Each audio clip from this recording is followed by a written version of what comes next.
Hello മക്കളെ, എല്ലാവർക്കും പുതിയൊരു വീഡിയോയിലോട്ടേക്ക് ഹൃദ്യമായ സ്വാഗതം.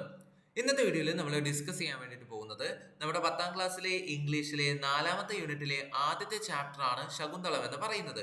ഈ ഒരു പാഠഭാഗത്തിലെ 6 മാർക്കിനൊക്കെ ചോദിക്കാൻ സാധ്യതയുള്ള ഒരു ചോദ്യമാണ് നമ്മൾ ഇന്ന് നോക്കാൻ വേണ്ടിയിട്ട് പോകുന്നത്. ഇതോടൊപ്പം തന്നെ ഒരു കാര്യം എനിക്ക് പറയാനുള്ളത്, നമ്മുടെ ഈ ഒരു കഥാപാത്രത്തിലെ ഈ ഒരു പാഠഭാഗത്തിലെ പ്രധാന കഥാപാത്രമായിട്ടുള്ള ശകുന്തള എന്ന് പറയുന്ന കഥാപാത്രത്തിന്റെ കഥാപാത്ര നിരൂപണം എന്ന് പറയുന്ന ഒരു വീഡിയോ ഓൾറെഡി ചെയ്തിട്ടുണ്ട്. ആ വീഡിയോ കാണാത്ത കുട്ടികളാണെങ്കിൽ തീർച്ചയായിട്ടും ആ ഒരു വീഡിയോ കണ്ടതിന് ശേഷം മാത്രം ഈ ഒരു വീഡിയോ കാണാൻ വേണ്ടിയിട്ട് ശ്രമിക്കുക. ഓക്കെ, അല്ലെങ്കിൽ ഈ ഒരു വീഡിയോ കണ്ടതിന് ശേഷം ആ ഒരു വീഡിയോ കണ്ടാലും മതി, നിങ്ങളുടെ സൗകര്യമാണ്. അപ്പൊ നമുക്ക് എന്ത് ചെയ്യാം, ഈ ഒരു 6 മാർക്കിനുള്ള ചോദ്യത്തെ നമുക്ക് ആദ്യം പരിചയപ്പെടാം. അതിനു മുമ്പ് ശകുന്തളം എന്ന് പറയുന്ന പാഠഭാഗത്തെ പറ്റിയിട്ട് നിങ്ങൾ എന്ത് ചെയ്യണം, വായിച്ചിരിക്കണം. അതിന്റെ കഥ നിങ്ങൾ അറിഞ്ഞിരിക്കണം, ടെക്സ്റ്റ് ബുക്ക് വായിച്ചിരിക്കണം. എങ്കിൽ മാത്രമേ ഈ ഒരു വീഡിയോ കൂടുതലായിട്ട് നിങ്ങൾക്ക് മനസ്സിലാക്കാൻ വേണ്ടിയിട്ട് പറ്റുകയുള്ളൂ. അങ്ങനെ വായിക്കാത്ത, ക്ലാസ്സുകളൊന്നും കാണാത്ത കുട്ടികളാണെങ്കിൽ തീർച്ചയായിട്ടും അതൊക്കെ കണ്ടതിന് ശേഷം മാത്രം ഈ ഒരു വീഡിയോ കാണാൻ വേണ്ടിയിട്ട് ശ്രമിക്കുക. തീരെ അറിയാത്ത അല്ലെങ്കിൽ വായിച്ചിട്ടൊക്കെ ഉണ്ട് എന്നാലും ഒരിക്കൽ കൂടി അത് കേൾക്കണം എന്നുള്ള കുട്ടികൾക്ക് വേണ്ടിയിട്ട് ഞാൻ ജസ്റ്റ് ഒരു ഐഡിയ നിങ്ങൾക്ക് ആദ്യം ഒരു ഇൻട്രൊഡക്ഷൻ പോലെ ഞാൻ തരാം. അതിനുശേഷം നമുക്ക് എന്ത് ചെയ്യാം, ഈ ഒരു ചോദ്യത്തിലേക്ക് കടക്കാം. ഓക്കെ ആണ്. കാളിദാസ എന്ന് പറയുന്ന വ്യക്തിയെയാണ് ഇന്ത്യൻ ഷേക്സ്പിയർ എന്നൊക്കെ അറിയപ്പെടുന്നത്. അദ്ദേഹത്തിന്റെ സംസ്കൃതത്തിൽ എഴുതിയിട്ടുള്ള ഒരു നാടകമാണ് ശകുന്തളം എന്ന് പറയുന്നത്. ഏകദേശം 7 ആക്ട് ആണ് അദ്ദേഹത്തിന് ഈ ഒരു നാടകത്തിലുള്ളത്. അതായത് 7 ഭാഗങ്ങളായിട്ടാണ് ഈ ഒരു നാടകം എഴുതിയിരിക്കുന്നത്. അതിലെ ആദ്യത്തെ ഭാഗത്തിലെ ഈ ഒരു ശകുന്തളയും അതേപോലെ തന്നെ ഈ ഒരു ദുഷ്യന്ത മഹാരാജാവും കണ്ടുമുട്ടുന്നതിന് തൊട്ടു മുമ്പ് വരെയുള്ള കാര്യങ്ങളാണ് നമുക്ക് ഈ ഒരു പാഠഭാഗമായിട്ട് പഠിക്കാനായിട്ട് ഉള്ളത്. അതിൽ തന്നെ എന്തൊക്കെ കാര്യങ്ങളാണ് നടക്കുന്നത് എന്ന് നമുക്ക് അടുത്തതായിട്ട് നോക്കാം. ഈ ഒരു ദുഷ്യന്ത മഹാരാജാവും അദ്ദേഹത്തിന്റെ തേരാളിയും രഥത്തില് എന്ത് ചെയ്യാൻ വേണ്ടി പോവാണ്, ഹണ്ടിങ്ങിന് പോവാണ്, അതായത് വേട്ടയ്ക്ക് പോവാണ്. അങ്ങനെ ഹണ്ടിങ്ങിന് പോകുന്നത് എവിടെയാണ്, കാട്ടിലാണ്. അങ്ങനെ ഇവര് കാട്ടില് ഒരു മാനിന് പുറകെ ഇങ്ങനെ അമ്പ ചെയ്യാൻ വേണ്ടിയിട്ട് ഇങ്ങനെ പോവാണ്. അങ്ങനെ അമ്പ ചെയ്യുന്നതിന് തൊട്ടു മുമ്പായിട്ട് സൈഡിൽ നിന്നായിട്ട് ഏതാനും മുനിമാര് ഉറക്കെ വിളിച്ചു പറയുകയാണ്, ആ മാനിനെ ഒന്നും ചെയ്യരുത്, അത് ആശ്രമത്തിൽ സ്ഥിതി ചെയ്യുന്ന, ആശ്രമത്തെ ചുറ്റിപ്പറ്റി നിൽക്കുന്ന മാനാണ്, അതിനെ നിങ്ങൾ ഒന്നും ചെയ്യരുത് എന്ന് ഉറക്കെ വിളിച്ചു പറയുന്ന ശബ്ദം ആര് കേൾക്കുകയാണ്, ഈ ഒരു രാജാവ് കേൾക്കുകയാണ്. അങ്ങനെ ഇത് കേട്ട ഉടനെ തന്നെ രാജാവ് എന്ത് ചെയ്യാണ്, ഈ അമ്പും വില്ലൊക്കെ എടുത്തു വെക്കാണ്. അങ്ങനെ ആ മാനിനെ വെറുതെ വിടുകയാണ്. അങ്ങനെ മാനിന്റെ വഴിക്ക് അങ്ങ് പോവാണ്. എന്നിട്ട് ഈ ഒരു രാജാവും അദ്ദേഹത്തിന്റെ തേരാളിയും കൂടിയിട്ട് ഈ മുനിമാരുടെ അടുത്തേക്ക് പോവാണ്. അങ്ങനെ മുനിമാരാണ് പിന്നീടുള്ള കാര്യങ്ങളൊക്കെ പറയുന്നത്. എന്താണ് ഈ മുനിമാര് പറയുന്നത്? മുനിമാര് പറയുകയാണ്, അതായത് ഇവിടെ തൊട്ടടുത്ത് നമ്മുടെ കണ്വ മഹർഷിയുടെ ആശ്രമം സ്ഥിതി ചെയ്യുന്നുണ്ട്. ആ ആശ്രമവുമായിട്ട് ബന്ധപ്പെട്ടിട്ടുള്ള മാനാണത്, അതിനെയൊക്കെ ചുറ്റിപ്പറ്റി നിൽക്കുന്ന മാനാണത്.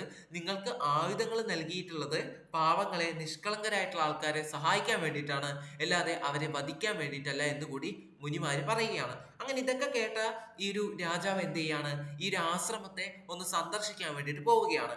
അങ്ങനെ ഈ ആശ്രമം സന്ദർശിക്കാൻ വേണ്ടിയിട്ട് പോകുന്നതിന് തൊട്ട് മുമ്പായിട്ട് തന്നെ ഈ മുനിമാര് ഒരു കാര്യം കൂടി പറഞ്ഞിട്ടുണ്ടായിരുന്നു. അതായത് നമ്മുടെ ഈ ഒരു ആശ്രമം ആരുടെയാണ്, കണ്വ മഹർഷിയുടെയാണ്. ഇപ്പൊ നിലവില് കണ്വ മഹർഷി അവിടെ ഇല്ല. പകരം ആ ഒരു ആശ്രമത്തിന്റെ ചുമതല അദ്ദേഹത്തിന്റെ ദത്തുപുത്രിയായിട്ടുള്ള ശകുന്തള എന്ന് പറയുന്ന ആൾക്കാണ് ഉള്ളത് എന്നുകൂടി പറയുകയാണ്. അങ്ങനെ ഈ ഒരു രാജാവ് എന്ത് ചെയ്യാണ്, ആ ഒരു ആശ്രമത്തിന്റെ അടുത്തേക്ക് പോവുകയാണ്. അങ്ങനെ ആശ്രമത്തിന്റെ അടുത്തേക്ക് പോകുന്നതിന് ആ ഒരു സ്ഥലത്ത് എത്താനാകുമ്പോഴത്തേക്കും ഇവര് തമ്മിൽ ഇങ്ങനെ കാണുകയാണ്, ശകുന്തളയെ കണ്ടുമുട്ടാണ്. അപ്പൊ ഇതൊക്കെയാണ് ഈ ഒരു പാഠഭാഗത്തിൽ നടക്കുന്ന കാര്യങ്ങൾ. ഓക്കെ, ജസ്റ്റ് ഒരു ഇൻട്രൊഡക്ഷൻ പോലെ പെട്ടെന്ന് പറഞ്ഞതേ ഉള്ളൂ. ഒരു ഐഡിയ നിങ്ങൾക്ക് കിട്ടിയല്ലോ, അത്രേ ഉദ്ദേശിക്കുന്നുള്ളൂ. എല്ലാവരും ടെക്സ്റ്റ് ബുക്ക് ഒന്ന് വായിച്ചു നോക്കിയാൽ മതി, കൃത്യമായിട്ട് മനസ്സിലാവും. ഓക്കെ, ഇനി ഈ ഒരു പാഠഭാഗത്തിന്റെ ഡീറ്റെയിൽ ആയിട്ടുള്ള എക്സ്പ്ലനേഷൻ വീഡിയോ വേണമെന്നുണ്ടെങ്കിൽ അതുകൂടി ഒന്ന് കമന്റിലൂടെ അറിയിക്കുക, നമുക്ക് വീഡിയോ ചെയ്യാം. ഓക്കെ ആണ്. Love in Shakuntalam is gentle and divine, explain this statement. അപ്പൊ നമ്മുടെ ചോദ്യം എന്താണ്? Love in Shakuntalam is gentle and divine, explain this statement. Love എന്ന് വെച്ചാൽ നമുക്കറിയാം പ്രണയമാണ്. ശകുന്തളം എന്ന് പറയുന്ന പാഠഭാഗത്തിലെ പ്രണയം എന്ന് പറയുന്നത് ജെന്റിൽ ആൻഡ് ഡിവൈൻ ആണ്. അതായത് പുണ്യവും വളരെ വിശുദ്ധവുമായിട്ടുള്ള ഒരു കാര്യമാണ്. എക്സ്പ്ലെയിൻ ദിസ് സ്റ്റേറ്റ്മെന്റ്, ഈ ഒരു വ്യാഖ്യാനത്തെ നിങ്ങൾ വിശദീകരിക്കൂ എന്നാണ് പറഞ്ഞിരിക്കുന്നത്. അതായത് ശകുന്തളം എന്ന് പറയുന്ന ആ ഒരു നാടകത്തിലെ പ്രണയം എന്ന് പറയുന്നത് എങ്ങനെയുള്ള പ്രണയമാണ്? വളരെ പുണ്യവും വളരെ ദൈവികവുമായിട്ടുള്ള ഒരു പ്രണയമാണ് എന്നാണ് പറയുന്നത്. ആ ഒരു സ്റ്റേറ്റ്മെന്റിനോട് നിങ്ങൾ എക്സ്പ്ലെയിൻ ചെയ്യാനാണ് ചോദ്യത്തിൽ പറഞ്ഞിരിക്കുന്നത്. വളരെ ഇമ്പോർട്ടന്റ് ആയിട്ടുള്ള ഒരു ചോദ്യമാണ്. പരമാവധി ഫ്രണ്ട്സിന് കൂടി വീഡിയോ ഷെയർ ചെയ്ത് കൊടുക്കുക. In Shakuntalam, Kalidasa presents love as something pure, soft and sacred. അതായത് ശകുന്തളത്തിൽ എങ്ങനെയാണ് കാളിദാസ ആ ഒരു പ്രണയത്തെ പ്രസന്റ് ചെയ്തിരിക്കുന്നത്, നമുക്ക് മുന്നിലേക്ക് നൽകിയിരിക്കുന്നത് വളരെ പുണ്യമായിട്ടുള്ള, വളരെ സോഫ്റ്റ് ആയിട്ടുള്ള, വളരെ ദൈവികമായിട്ടുള്ള ഒന്നായിട്ടാണ് കാളിദാസ പ്രണയത്തെ ആ ഒരു ശകുന്തളം എന്ന് പറയുന്ന നാടകത്തിൽ എന്തായിട്ടുള്ളത് കാണിച്ചു തന്നിട്ടുള്ളത്. The love between King Dushyanta and Shakuntala begins in the peaceful atmosphere of Kanva's hermitage. Hermitage എന്ന് പറഞ്ഞാൽ നമുക്കറിയാം ആശ്രമമാണ്. അതായത് the love between king Dushyanta and Shakuntala begins in the peaceful atmosphere of Kanva's hermitage. അതായത് കണ്വ മഹർഷിയുടെ ആ ഒരു ആശ്രമത്തെ ചുറ്റിപ്പറ്റി നിൽക്കുന്ന ആ ഒരു സമാധാനപൂർവ്വമുള്ള ആ ഒരു അറ്റ്മോസ്ഫിയറിലാണ്, ആ ഒരു ചുറ്റുപാടിലാണ് ദുഷ്യന്ത മഹാരാജാവിനും ശകുന്തളയ്ക്കുമിടയിലുള്ള പ്രണയം ആരംഭിക്കുന്നത്. It grows naturally without force or selfish desire. അതങ്ങനെ സ്വാഭാവികമായിട്ട് അങ്ങനെ വളർന്നു വളർന്നു പോവുകയാണ് ആ ഒരു ഇവർക്കിടയിലുള്ള പ്രണയം എന്ന് പറയുന്നത്. ഇതിൽ യാതൊരു തരത്തിലുള്ള സ്വാർത്ഥ താല്പര്യങ്ങളോ അല്ലെങ്കിൽ മറ്റുള്ളവരുടെ നിർബന്ധങ്ങളോ ഒന്നും ഉണ്ടായിരുന്നില്ല. ഇവർക്ക് തമ്മിൽ പരസ്പരമിടയിലുള്ള സ്നേഹം നാച്ചുറലി, പ്രകൃതിദത്തമായിട്ട്, അങ്ങനെ സ്വാഭാവികമായിട്ട് അതങ്ങനെ എന്ത് ചെയ്യാണ്, വളർന്ന് വളർന്ന് ആ ഒരു ആത്മാർത്ഥ പ്രണയമായിട്ട്, അല്ലെങ്കിൽ ആ ഒരു ആത്മബന്ധം നമ്മൾ പറയില്ലേ, ഇങ്ങനെ ഒരു ആ ഒരു അവർക്ക് വേർപിരിയാൻ പറ്റാത്ത രീതിയിലുള്ള ഒരു പരസ്പരമായിട്ടുള്ള ഒരു ബോണ്ട് അവർക്കിടയിൽ ഇങ്ങനെ വളർന്നു വരികയാണ് ഉണ്ടായിരുന്നത്. Their feelings are expressed through shy glances, polite words and mutual respect. അവർക്കിടയിലുള്ള സ്നേഹത്തെ എങ്ങനെയാണ് പ്രതിപാദിച്ചിട്ടുണ്ടായിരുന്നത്, എങ്ങനെയാണ് അവർ എക്സ്പ്രസ് ചെയ്തിട്ടുണ്ടായിരുന്നത്? വളരെ ബഹുമാനത്തോട് കൂടിയിട്ടും വളരെ ആദരവോട് കൂടിയിട്ടും വളരെ എന്താണ് ഒരു സ്നേഹത്തോട് കൂടിയിട്ടാണ് അവർ എന്ത് ചെയ്തിട്ടുണ്ടായിരുന്നത്, അതൊക്കെ എക്സ്പ്രസ് ചെയ്തിട്ടുണ്ടായിരുന്നത്. Shakuntala's innocence and gentle nature make their love pure. ശകുന്തളയുടെ ആ ഒരു ഇന്നസെൻസ്, ആ ഒരു നിഷ്കളങ്കതയും അതേപോലെ തന്നെ ആ ഒരു പ്രകൃതിയോട് ചേർന്ന് നിൽക്കുന്ന ആ ഒരു സ്വഭാവവും ഒക്കെ എന്തായാണ് ഈ ഒരു പ്രണയത്തെ ശുദ്ധമാക്കി തീർക്കുകയാണ്. Dushyanta also behaves respectfully and patiently, showing true affection rather than passion. അതായത് ദുഷ്യന്ത മഹാരാജാവും എങ്ങനെയാണ് ശകുന്തളയോട് പെരുമാറുന്നത്? വളരെ ആദരവോടുകൂടി, വളരെ ശാന്തതയോടുകൂടി, വളരെ സ്നേഹത്തോടു കൂടിയിട്ടാണ് പെരുമാറുന്നത്. Nature plays an important role in their love story. പ്രകൃതി എന്ത് ചെയ്യാണ്, ഇവരുടെ ഒരു പ്രണയകഥയിൽ വലിയ പങ്ക് തന്നെ വഹിക്കുന്നുണ്ട്. The calm surroundings, trees, birds and animals create a holy atmosphere, making their love appear blessed by nature. അതായത് ആ പ്രകൃതിയിലുള്ള വളരെ ശാന്തമായിട്ടുള്ള ആ ഒരു ചുറ്റുപാടും ആ മരങ്ങളും ആ പക്ഷികളും ആ മൃഗങ്ങളും ഒക്കെ കൂടിയിട്ട് ഈ ഒരു പ്രണയത്തെ ദിവ്യമാക്കി തീർക്കുകയാണ്. Making their love appear blessed by nature. അതായത് പ്രകൃതി അനുഗ്രഹിച്ചിട്ടുള്ള ഒരു പ്രണയമായി, ദിവ്യ പ്രണയമായിട്ട് അത് മാറുകയാണ്. There is no anger or selfishness in their relationship at this stage. അവരുടെ പ്രണയത്തിലെ യാതൊരു തരത്തിലുള്ള സ്വാർത്ഥ താല്പര്യങ്ങളോ വഴക്കുകളോ ഒന്നുമില്ല. Their love is calm, emotional and spiritual. അവരുടെ പ്രണയം എന്ന് പറയുന്നത് എങ്ങനെയുള്ളതായിരുന്നു? വളരെ ശാന്തമായിട്ടുള്ള, വളരെ ആത്മീയമായിട്ടുള്ള, വളരെ ദൈവികമായിട്ടുള്ള, വളരെ സ്നേഹമായിട്ടുള്ള ഒരു പ്രണയമാണ്.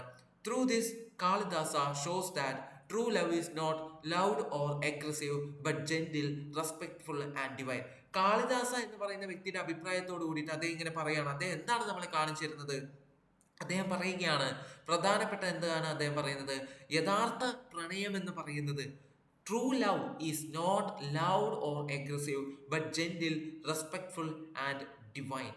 അദ്ദേഹം പറയുകയാണ്, യഥാർത്ഥ പ്രണയം എന്ന് പറയുന്നത് ഒരിക്കലും എന്താണ് സ്വാർത്ഥതയോ അല്ലെങ്കിൽ പരസ്പരം ആക്രമിക്കുക അല്ലെങ്കിൽ പരസ്പരം ദേഷ്യത്തിൻ്റെയോ വിദ്വേഷത്തിൻ്റെയോ ഒന്നുമല്ല. പകരം എങ്ങനെയുള്ളതാണ്? വളരെ ശാന്തമായിട്ടുള്ള, വളരെ ആദരവോട് കൂടിയിട്ടുള്ള, വളരെ ദൈവികമായിട്ടുള്ള, വളരെ എന്താണ് പുണ്യമായിട്ടുള്ള ഒന്നാണ് എന്നാണ് അദ്ദേഹം പറയുന്നത്. Thus, love in Shakuntalam is presented as a noble and sacred feeling. അങ്ങനെ ഈ ശകുന്തളത്തിലെ പ്രണയം എന്ന് പറയുന്നത് എങ്ങനെയാണ് പ്രസന്റ് ചെയ്തിരിക്കുന്നത്? വളരെ ദിവ്യമായിട്ടുള്ള, വളരെ ദൈവികമായിട്ടുള്ള, വളരെ ശാന്തമായിട്ടുള്ള, വളരെ പുണ്യമായിട്ടുള്ള ഒന്നായിട്ടാണ് എന്ത് ചെയ്തിട്ടുള്ളത്? പ്രസന്റ് ചെയ്തിട്ടുള്ളത്, നമുക്ക് മുന്നിലേക്ക് നൽകിയിട്ടുള്ളത്. ഓക്കെ, അപ്പൊ ഇത്രയും കാര്യങ്ങളാണ് ഇതിന്റെ ഉത്തരമായിട്ട് വരുന്നത്. ഞാൻ ജസ്റ്റ് ഈ ഒരു ഇങ്ങനെ കൊടുത്തതേ ഉള്ളൂ കേട്ടോ. നിങ്ങൾക്ക് നിങ്ങളുടെ സ്വന്തമായിട്ടുള്ള ടെക്സ്റ്റ് ബുക്ക് വായിച്ചു നോക്കിയതിനു ശേഷം സ്വന്തമായിട്ടുള്ള വേർഡ്സിൽ ഈ ഒരു ചോദ്യത്തിന് ഉത്തരം എഴുതി നോക്കണം. എന്നിട്ട് എന്ത് ചെയ്യണം? അതൊന്ന് എഴുതി നോക്കണം. ഓക്കെ ആണ്, എങ്കിൽ മാത്രമേ ഇങ്ങനെയുള്ള ചോദ്യങ്ങൾ പോലെയുള്ള വീഡിയോസ് ചെയ്തതിനെ കൊണ്ട് നിങ്ങൾക്ക് പ്രയോജനം ഉണ്ടാവുകയുള്ളൂ.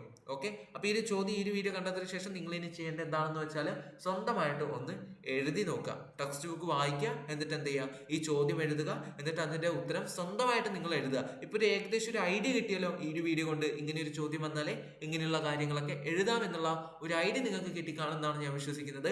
അത് തന്നെ ധാരാളമാണ്. ഇനി നിങ്ങൾ ചെയ്യേണ്ട ഇതിനെക്കാട്ടിലും ഏറ്റവും ഇമ്പോർട്ടൻ്റ് ആയിട്ടുള്ള കാര്യം എന്ന് പറയുന്നത് നിങ്ങൾ സ്വന്തമായിട്ട് എഴുതി നോക്കുക എന്നുള്ളതാണ്. എങ്കിൽ മാത്രമേ നമുക്ക് എക്സാമിനും ഒക്കെ എഴുതാൻ വേണ്ടിയിട്ട് പറ്റുകയുള്ളൂ. ഓക്കെ ആണ്. അപ്പം ഈ ഒരു വീഡിയോ മനസ്സിലാവാത്ത കുട്ടികൾക്ക് വേണ്ടിയിട്ട് ഇവിടെ മലയാളത്തിന്റെ വിവർത്തനം കൂടി കൊടുത്തിട്ടുണ്ട്. ഇതുകൂടി ഒന്ന് വായിച്ചു നോക്കുക നിങ്ങൾ. എന്നിട്ടും മനസ്സിലാവുന്നില്ല എന്നാണെങ്കിൽ തീർച്ചയായിട്ടും നിങ്ങൾ കമന്റ് ചെയ്യുക. നമുക്ക് എന്ത് ചെയ്യാം, വേറൊരു വീഡിയോ പ്രത്യേകമായിട്ട് സിമ്പിൾ ആയിട്ട് പറയുന്ന വീഡിയോ ചെയ്യാം. ഓക്കെ, സോ ഈ ഒരു വീഡിയോ നിങ്ങൾക്ക് ഉപകാരപ്രദമായിട്ടുണ്ടാവുമെന്നാണ് ഞാൻ വിശ്വസിക്കുന്നത്. നമുക്ക് വീണ്ടും മറ്റൊരു വീഡിയോ ആയിട്ട് വീണ്ടും കാണാം. See you soon in next video. Bye by.